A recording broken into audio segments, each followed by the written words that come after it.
నమస్తే, welcome to special focus. ఆయన దేశ తొలి ప్రధాని, ఆమె వైస్రాయ్ సతీమణి. వారిద్దరి అనుబంధం వెనుక అంతరార్థమేంటి? నెహ్రూ ఎడ్వినా సాన్నిహిత్యం ఎలా బలపడింది? షికారు చేసిన పుకార్లన్నీ నీటిపొడగలేనా? స్నేహితురాలికి నెహ్రూ రాసిన లేఖల్లో రహస్యాలేంటి? ఇప్పుడు ఆ ఎపిసోడ్ ఎందుకు తెరపైకొచ్చింది? దీనిపై మరో పొలిటికల్ వార్ నడుస్తుందా? ఎడ్వినా నెహ్రూ లేఖల అంశం మళ్లీ తెరపైకొచ్చింది. సోనియా తీసుకువెళ్లిన లేఖల్ని తిరిగి ఇవ్వాలని ప్రైమ్ మినిస్టర్స్ మ్యూజియం కోరింది. ఆమె స్పందించకపోవడంతో రాహుల్కు సైతం లేఖ రాసింది. లేఖలను సోనియా గాంధీ తీసుకువెళ్లాల్సిన అవసరం ఏమొచ్చింది? 16 ఏళ్లుగా వీటిని ఎందుకు ఉంచుకున్నారు? గోప్యంగా ఉంచాల్సిన అంశాలు ఏమున్నాయి అని బీజేపీ ప్రశ్నిస్తోంది. మళ్లీ తెరపైకి ఎడ్వినా నెహ్రూ వివాదం 80 ఏళ్ల తర్వాత ఎందుకు సంచలనమైంది? నెహ్రూ రాసిన ఆ లేఖల్లో ఏముంది? సోనియా ఎందుకు తీసుకువెళ్లారు? లేఖల్ని తిరిగి ఇస్తారా లేదా? దాచాల్సిన రహస్యాలు అందులో ఉన్నాయా? రాజకీయ రచ్చకు కారణాలేంటి? ఎవరి ఎడ్వినా? నెహ్రూతో ఉన్న బంధం ఏంటి? కొన్ని బంధాలు చరిత్రలో నిలిచిపోతాయి, ఇంకొన్ని బంధాలు ఎప్పటికీ అర్థం కావు. వారి మధ్య ఏముందో కానీ తెరపైకి వచ్చినప్పుడల్లా రకరకాలుగా చెప్పుకుంటారు. ఎడ్వినా నెహ్రూ బంధం కూడా అలాంటిదే. వీరి మధ్య ఉన్న స్నేహంపై నాటి నుంచి నేటి దాకా ఎన్నో పుకార్లు షికార్లు చేస్తూనే ఉన్నాయి. ఎడ్వినా నెహ్రూ మధ్య ఉన్నది స్నేహమే తప్ప ఇంకేదీ కాదని ఆమె కూతురు ఎన్నోసార్లు క్లారిటీ ఇచ్చింది.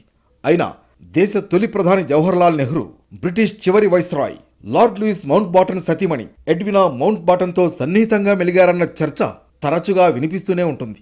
తాజాగా మరోసారి ఈ వ్యవహారం తెరమీదకు వచ్చింది. 80 ఏళ్ల కిందట ఎడ్వినాకు నెహ్రూ రాసిన లేఖల వ్యవహారంపై ఇప్పుడు చర్చ నడుస్తోంది. నెహ్రూ రాసిన లేఖలను అప్పటి యూపీఏ అధినేత్రి సోనియా గాంధీ తీసుకువెళ్లారని, వాటిని తిరిగి ఇవ్వాలని కోరుతూ prime ministers museum and library సభ్యుడు డిమాండ్ చేయడంతో విషయం చర్చకు తెరతీసింది.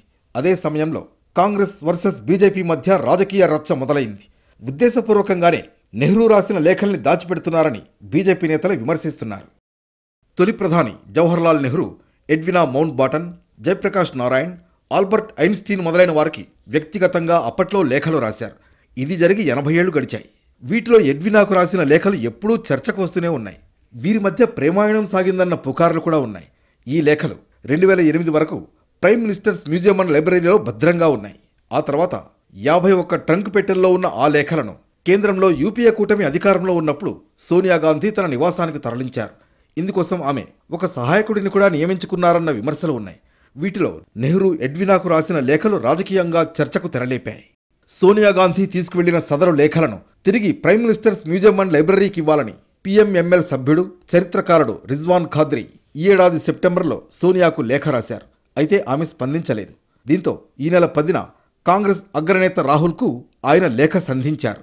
నెహ్రూ లేఖల్ని వెనక్కిచ్చేలా సోనియా గాంధీని ఒప్పించాలని, ఒకవేళ ఆమె అందుకు అంగీకరించని పక్షంలో ఫోటో కాపీ లేదా డిజిటల్ వర్షన్ అయినా తమకు అందించాలని రిజ్వాన్ విజ్ఞప్తి చేశారు.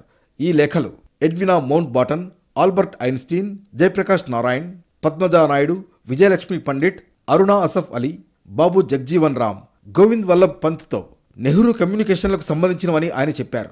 ఈ పత్రాలు పరిశోధకులకు, స్కాలర్లకు ఉపయోగపడతాయని స్పష్టం చేశారు. ఈ క్రమంలో ఆ లేఖల్ని తిరిగివ్వాలని కోరారు. నెహ్రూ రాసిన లేఖల్ని తీసుకువెళ్లడం ద్వారా ఏదో విషయం దాచాలనే ప్రయత్నం సోనియా చేస్తున్నారని బీజేపీ ఎంపీ సంబిత్ పాత్ర ఆరోపించారు. పార్టీ అధికార ప్రతినిధి ప్రదీప్ భండారి కూడా ఇదే విధంగా స్పందించారు. నెహ్రూ ఎడ్వినా మౌంట్ బాటన్కు రాసిన లేఖలను సోనియా తమ అధీనంలోకి తీసుకున్నారన్నారు. దీనిలో రహస్యమేముంది? దేశానికి ఆమె సమాధానం చెప్పాల్సిన అవసరం ఉందన్నారు. మౌలానా అబుల్ కలాం ఆజాద్ ఆత్మకథ నుంచి కొంత భాగాన్ని సైతం సంబిత్ పాత్ర షేర్ చేశారు. నెహ్రూను లార్డ్ మౌంట్ బాటన్ బాగా ఆకట్టుకున్నాడు. బహుశా లేడీ మౌంట్ బాటన్ ప్రభావం అంతకంటే ఎక్కువే ఉండొచ్చు అని అందులో రాసి ఉంది. తద్వారా నెహ్రూ, ఎడ్వినా మౌంట్ బాటన్ మధ్య సంబంధాన్ని పాత్ర పరోక్షంగా ప్రశ్నించారు. స్వాతంత్ర్య పోరాటం సమయంలో పుంఖానుపుంఖాలుగా నెహ్రూ రాసిన లేఖలు అనంతర కాలంలో ఎంతగానో ప్రసిద్ధికెక్కాయి. బ్రిటిషర్ల చెరలో జైలు జీవితం అనుభవిస్తూ కూతురు ఇందిరకు రాసిన లేఖలైతే సంకలనాలుగా వెలువడి ఎంతో ఆదరణ పొందాయి. జయప్రకాష్ నారాయణ వంటి రాజకీయ ఉద్దండులు మొదలుకొని భౌతిక శాస్త్ర దిగ్గజం ఆల్బర్ట్ ఐన్స్టీన్ దాకా ప్రముఖులందరితోనూ నెహ్రూ జరిపిన ఉత్తర ప్రత్యుత్తరాలు లోక ప్రసిద్ధం. చక్కని రచనా శైలికేగాక అద్భుతమైన అభివ్యక్తీకరణకు నిలువెత్తు నిదర్శనంగా చెబుతూ ఉంటారు. నెహ్రూ తదనంతరం ఆయన లేఖలన్నింటినీ ప్రధానమంత్రి మ్యూజియం, లైబ్రరీలో భద్రపరిచారు. వీటిని 2008లో తీసుకువెళ్లిన సోనియా ఇప్పటిదాకా తిరిగివ్వలేదు. కనీసం జిరాక్స్లో పీడిఎఫ్లో అయినా అందజేస్తే భద్రపరుస్తామంటూ విజ్ఞప్తి చేసినా పట్టించుకోలేదు. దీంతో అసలు నెహ్రూ లేఖలను సోనియా పనిగట్టుకుని తీసుకువెళ్లాల్సిన అవసరం ఏమొచ్చింది? అందుకెవరు అనుమతించారు? 16 ఏళ్లుగా తన దగ్గరే ఎందుకుంచుకున్నారు? అంతగా దాచాల్సిన అంశాలు ఆ లేఖల్లో ఏమున్నాయి వంటి అనేకానేక ప్రశ్నలు తెరపైకొస్తున్నాయి. వీటికి సమాధానంగా అన్ని వేళ్లు నెహ్రూ ఎడ్వినా లేఖల వైపే చూపిస్తున్నాయి. ఎడ్వినా నాటి వైస్రాయ్ లార్డ్ మౌంట్ బాటన్ భార్య. ఆమెకు నెహ్రూకు మధ్య చాలా సాన్నిహిత్యం ఉందంటారు. నిజానికిది బహిరంగ రహస్యమే. అప్పట్లో రాజకీయ వర్గాల్లో నిత్యం అందరి నోళ్లలోనూ నానిన అంశమని చరిత్రకారులు చెబుతారు. నెహ్రూ ఎడ్వినా సాన్నిహిత్యానికి వారి నడుమ సాగిన లేఖలు అద్దం పట్టాయి. దాంతో అవి వెలుగు చూడకూడదని సోనియా భావించారని, అందుకే వాటితో పాటు అన్ని లేఖలను PMMML నుంచి తరలించుకుపోయారని బీజేపీ ఆరోపిస్తోంది. నెహ్రూతో ఎడ్వినా సాన్నిహిత్యం ఆయన మరణించిన 80 ఏళ్ల తర్వాత మరోసారి తెరపైకొచ్చింది. మిగతా లేఖల సంగతి ఎలా ఉన్నా గత చరిత్ర, బీజేపీ ఆరోపణల పుణ్యమా అని నెహ్రూ ఎడ్వినా లేఖలపైనే అందరికీ ఆసక్తి నెలకొంది. వాటిలో అంత గోప్యంగా ఉంచాల్సిన అంశాలేమున్నాయి? ఎందుకు వాటిని సోనియా తన ఇంట్లో దాచిపెట్టుకున్నారు? ఆమె బదులిచ్చి తీరాలి అని అంటూ బీజేపీ ఎంపీలు డిమాండ్ చేశారు. ఏకంగా లోక్సభలోనే ఈ అంశాన్ని ప్రస్తావించారు. దీనిపై సరైన చర్యలు తీసుకుంటామంటూ కేంద్ర సాంస్కృతిక శాఖ మంత్రి గజేంద్ర సింగ్ షెకావత్ బదులిచ్చారు. గాంధీ నెహ్రూ కుటుంబం అంటూ ఇప్పటికే ప్రధాని నరేంద్ర మోడీ అవకాశం దొరికినప్పుడల్లా పదునైన విమర్శలు చేస్తూ ఉండడంతో ఈ లేఖల రగడ ఎంత దూరం వెళుతుందనేది ఆసక్తి రేపుతోంది. అప్పట్లో నెహ్రూ ఎడ్వినా రిలేషన్స్ పై ఎన్నో పుకార్లు షికార్లు చేశాయి. వీరి మధ్య సాన్నిహిత్యమే కాదు ఇంకేదో ఉందని ప్రచారం కూడా జరిగింది. ఇప్పటికీ తరచూ పుకార్లు వినిపిస్తూనే ఉన్నాయి. అయితే ఇదంతా నిజం కాదని అంటోంది ఎడ్వినా కూతురు పమేలా. నెహ్రూ ఎడ్వినా మధ్య ఉన్నది ఆధ్యాత్మిక మేధో సంబంధమైన బంధమని క్లారిటీ ఇచ్చింది. ఎడ్వినా బ్రిటన్లోని టాప్ 10 అందగత్తెల్లో ఒకరు. బ్రిటిష్ రాయల్ ఫ్యామిలీకి బంధువు. వేల్స్లో ఎలిజబెత్ రాణికి మేనకోడలవుతుంది. బ్రిటిష్ చివరి వైస్రాయ్ లార్డ్ లూయిస్ మౌంట్ బాటన్ సతీమణి ఎడ్వినా మౌంట్ బాటన్. ఈవిడకు 2 కూతుళ్లు. బ్రిటిష్తో చర్చల సందర్భంగా ఎడ్వినాకు నెహ్రూతో సాన్నిహిత్యం ఏర్పడింది. ఆంగ్ల సాహిత్యం గురించి ఇద్దరి మధ్య చర్చలు సాగేవి. అంతర్జాతీయ రాజకీయాలపై లోతైన విశ్లేషణలు. తరచూ వీకెండ్ డిన్నర్స్ చేసేవారు. ఆమె ఇంగ్లాండ్ నుంచి తెప్పించే ప్యాన్ కేకులంటే నెహ్రూకు ఇష్టం. స్వాతంత్ర్య ఉద్యమం జరుగుతున్న బాటన్ కుటుంబంతో సన్నిహిత సంబంధాలుండేవి. 1947 నుంచి 50 వరకు ఆమె ఇక్కడే ఉండిపోయిందని అంటారు. అప్పట్లో వారిద్దరి ఫోటోలు చాలా సంచలనమయ్యాయి. స్మోకింగ్ చేయడం, స్విమ్మింగ్ డ్రెస్లో కనిపిస్తూ ఉండేవారు. కాంగ్రెస్ నేత బల్దేవ్ సింగ్కు ఎడ్వినా రికమెండ్ చేశారని, మొదటి కేబినెట్లో కేంద్ర హోంశాఖ సహాయ మంత్రిగా అవకాశం ఇచ్చారని చెప్పుకుంటారు. అప్పట్లో నెహ్రూ ఎడ్వినా రిలేషన్స్ పై ఎన్నో పుకార్లు షికార్లు చేశాయి. అయితే ఎడ్వినా దేశం విడిచి వెళ్లే ముందు నెహ్రూ చేసిన ప్రసంగం వారిద్దరి మధ్య సాన్నిహిత్య బంధాన్ని మరింత హైలైట్ చేసింది. మీరు ఎక్కడికి వెళ్లినా ఓదార్పునిచ్చారు, ప్రోత్సహించారు కాబట్టి భారత ప్రజలు మిమ్మల్ని ప్రేమిస్తారు, అలాగే మిమ్మల్ని తమలో ఒకరిగా భావిస్తారని నెహ్రూ అప్పటి ప్రసంగంలో చెప్పారు. అలాగే మీరు వెళుతున్నందుకు అందరూ బాధపడడం చూస్తుంటే ఆశ్చర్యంగా అనిపిస్తుందా అని అడుగుతూనే వెళుతున్నారా అని ప్రశ్నించారు. దీంతో వీరిద్దరి మధ్య బంధంపై అప్పట్లో పెద్ద ఎత్తున వార్తలు వచ్చాయి. నెహ్రూ రాజకీయంగా ఎంత ప్రసిద్ధిగాంచారో అంతకంటే ఎక్కువ వివాదాల్లోనూ ఇరుక్కున్నారు. జాతికి ఎంతో స్ఫూర్తిదాయకమైన నేతగా పేరున్న నెహ్రూ జీవితంలోనూ వివాదాలకు చోటుంది. ముఖ్యంగా ఆయన వ్యక్తిగత జీవితం మీద అనేక రకాల అపోహలు, ఊహాజనిత కథనాలు ప్రచారంలో ఉన్నాయి. బ్రిటిష్ పాలనా కాలంలో భారత్కు చివరి వైస్రాయ్గా పనిచేసిన మౌంట్ బాటన్ భార్య ఎడ్వినా మౌంట్ బాటన్తో నెహ్రూకు చాలా దగ్గరి సంబంధం ఉండేదని చెప్పుకుంటారు. నెహ్రూ చాలా కాలం ఆమెతో కలిసి ఉండేవారని చెబుతారు. వారిద్దరి మధ్య ఏదో ఉందని పలువురు చెప్పుకుంటూ ఉంటారు. అప్పుడెప్పుడో హాట్ టాపిక్గా మారిన ఈ అంశం ఇప్పుడు మరోసారి తెరపైకొచ్చింది. నెహ్రూ ఎడ్వినా బంధం గురించి ఆమె కూతురు పమేలా మౌంట్ బాటన్ సరికొత్త విషయాలు బయటపెట్టారు. పమేలా ప్రస్తుతం లండన్లో ఉంటుంది. నెహ్రూ ఎడ్వినాలను తాను చాలా దగ్గర నుంచి గమనించానని, వారి మధ్య ఉన్నది శారీరక బంధం కాదని, అది ఒక ఆధ్యాత్మిక మేధో సంబంధమైన బంధం అని పమేలా మౌంట్ బాటన్ చెప్పుకొచ్చింది. నెహ్రూ ఎడ్వినాల మధ్య అనుబంధం గురించి ఉన్న అపోహలన్నీ ఊహాజనితమని, దీని గురించి ఎక్కువగా మాట్లాడడం అనవసరమని అంటోంది. Daughter of an empire, life as a Mountbatten అనే పుస్తకంలో వీరి అనుబంధంపై నెలకొన్న అపోహల్ని తొలగించేందుకు కూతురు పమేలా హిక్స్ని మౌంట్ బాటన్ ప్రయత్నించింది. నెహ్రూ ఎడ్వినాల మధ్య అద్భుత అనుబంధం, పరస్పర గౌరవాభిమానాలు ఉండేవి. కానీ అందరూ అనుకున్నట్లు వారి మధ్య ఎలాంటి ఫిజికల్ రిలేషన్ లేదని స్పష్టం చేసింది. నిజానికి అందుకు అవసరమైన ఏకాంతమూ వారికి లభించే పరిస్థితి లేదు. వారి చుట్టూ ఎప్పుడూ సిబ్బంది, పోలీసులు ఎవరో ఒకరు ఉండేవారు. ఈమె బ్రిటిష్ వైస్రాయ్ భార్య, ఆయన భారతదేశ ప్రధాని. వారిద్దరూ ఎక్కడికి వెళ్ళినా వేల కళ్ళు వారిని గమనిస్తూనే ఉండేవి. అంత సెక్యూరిటీలో ప్రజల మధ్య అనుచితమైన వ్యవహారాలు చేయడానికి ఎలాంటి అవకాశం ఉండదు అని పమేలా పుస్తకంలో వివరించింది. నెహ్రూ, ఎడ్వినాల మధ్య ఉన్న వాస్తవ సంబంధమేంటో తెలుసుకోవాలన్న ఆసక్తి తనకు ఉండేదని రాసుకొచ్చింది. అయితే నెహ్రూ రాసిన లేఖల్లో అమ్మ గురించి ఆయన భావనలు చదివాక వారి మధ్య ఉన్న ప్రేమానుబంధాన్ని సరిగ్గా అర్థం చేసుకున్నా. తాను కోరుకున్న వ్యక్తిత్వం, మేధస్సును ఆమె పండిట్జీలో చూసింది అని చెప్పుకొచ్చింది పమేలా.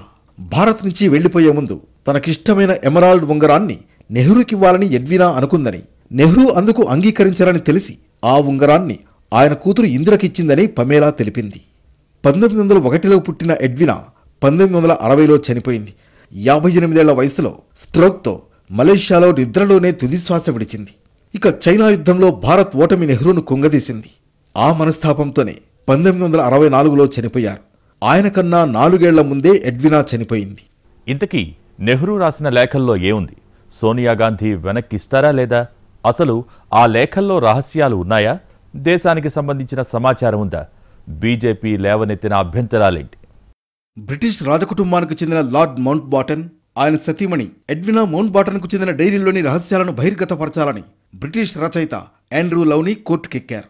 బ్రిటన్ సమాచార హక్కు చట్టం ప్రకారం ఆ వివరాలను ఇవ్వాల్సిందేనని వాదించారు. అయితే బ్రిటన్ ప్రభుత్వం ఇందుకు నిరాకరించింది. చట్టాలను ఉల్లంఘించినందుకు 6 కోట్ల రూపాయల జరిమానా కట్టేందుకు కూడా సిద్ధమైంది. కానీ డైరీలను మాత్రం బహిర్గతం చేయబోమంది. దీనికి కారణమేంటి? ఆ డైరీలో ఏ రహస్యాలు ఉండొచ్చు? నెహ్రూ, భారత చివరి వైస్రాయ్ లార్డ్ మౌంట్ బాటన్ భార్య ఎడ్వినా మౌంట్ బాటన్ల నడుమ సాగిన వ్యక్తిగత లేఖలను బహిర్గతం చేయాలన్న అభ్యర్థనను బ్రిటన్కు చెందిన మొదటి శ్రేణి సమాచార హక్కుల ట్రైబ్యునల్ తిరస్కరించింది.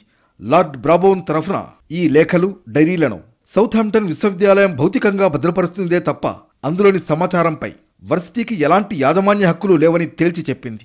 సదరు పత్రాల్లోని చాలా విషయాలు ఇప్పటికే బహిర్గతమైనట్లు ట్రైబ్యునల్ వ్యాఖ్యానించింది. ఆర్కైవ్లోని లేడీ మౌంట్ బాటన్, నెహ్రూ మధ్య లేఖలు, డైరీలకు సంబంధించిన పత్రాలు ఇంకా ప్రైవేట్ యాజమాన్యం అధీనంలోనే ఉన్నాయని స్పష్టం చేసింది.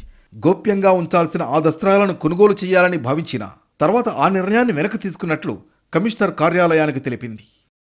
గ్రేట్ బ్రిటన్ సామ్రాజ్య మహారాణి విక్టోరియా మునిమనమడు లార్డ్ మౌంట్ బాటన్ రాజకుటుంబానికి చెందినవాడైనప్పటికీ బ్రిటిష్ రాయల్ నేవీలో విధులు నిర్వహించేవారు. భారత్కు ఆఖరి వైస్రాయ్గా కూడా పనిచేశారు. 1922లో ఆయన భారత్లో ఉన్నప్పుడు ఎడ్వినా అనే మహిళతో పరిచయం ఏర్పడి అది వివాహానికి దారితీసింది. ఆ తర్వాత జరిగిన కొన్ని పరిణామాలతో వీళ్ళిద్దరి మధ్య కొంత ఎడబాటు తప్పలేదు. ఆ సమయంలోనే కొన్ని కీలక రహస్యాలను ఈ దంపతులు డైరీల్లో రాశారు. అవే మౌంట్ బాటన్ డైరీలుగా ఖ్యాతి పొందాయి. మౌంట్ బాటన్ దంపతులకు చెందిన డైరీలోని విషయాలు బయటకొస్తే బ్రిటిష్ రాజకుటుంబ పరువు ప్రతిష్టలకు భంగం కలిగే ప్రమాదం ఉందని, బ్రిటన్, పాకిస్తాన్, భారత్ మధ్య ఉన్న సంబంధాలు బలహీనపడతాయని బ్రిటన్ ప్రభుత్వం భావిస్తున్నట్లు వియాన్ సైట్ అభిప్రాయపడింది. వైవాహిక జీవితంలో అరమరికలు వచ్చిన సమయంలో ఎడ్వినా భారతదేశ తొలి ప్రధాని జవహర్లాల్ నెహ్రూతో సన్నిహితంగా మెలిగారని, అటు లార్డ్ మౌంట్ బాటన్ కూడా మరొకరితో సంబంధాన్ని కొనసాగించినట్లు కూడా గతంలోనే వార్తలు వచ్చాయి. దీనికి సంబంధించిన రహస్యాలే ఆ డైరీలో ఉండొచ్చని భావిస్తున్నారు. ఎయిర్ ఇండియా పైలట్ ద్వారా నెహ్రూ రోజూ ఎడ్వినాకు లేఖలు పంపేవారట. ఆ లేఖలకు ఆమె జవాబు ఇచ్చేవారట. బ్రిటన్ హైకమిషన్ ఉద్యోగి ఒకరు వాటిని ఎయిర్ ఇండియా విమానం వరకు చేర్చేవారట. ప్రముఖ ఇంగ్లీష్ వార్తాపత్రిక వియాన్ ఇదే అంశంపై ఎడ్వినా, నెహ్రూ మధ్య నడిచిన కొన్ని లేఖలను ప్రచురించింది. తన నుంచి నెహ్రూ దూరంగా వెళ్లిపోవడాన్ని ఎడ్వినా భరించలేకపోయినట్లు ఓ లేఖలో ఉంది.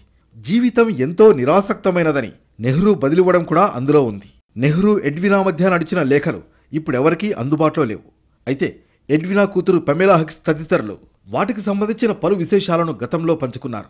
నెహ్రూ, ఎడ్వినా మధ్య అత్యంత గాఢమైన బంధం కొనసాగిందని పమేలా తన పుస్తకంలో స్పష్టంగా పేర్కొనడం హైలైట్. ఇప్పుడు మరోసారి ఈ లేఖలపై వివాదం మొదలైంది. గాంధీ కుటుంబంపై దేశ ప్రజలకు తెలియకూడనివి ఈ లేఖల్లో ఏముందని బీజేపీ ప్రశ్నించింది. 2008లో ఈ మ్యూజియం నుంచి 51 పెట్టెల్ని తరలించారని సోనియా గాంధీపై మండిపడింది. అందులో నెహ్రూ లేఖలు సైతం ఉన్నాయని బీజేపీ స్పష్టం చేసింది. 2010లోనే సదరు పత్రాలు, లేఖలు డిజిటలైజ్ చేయాలని నిర్ణయించినట్లు.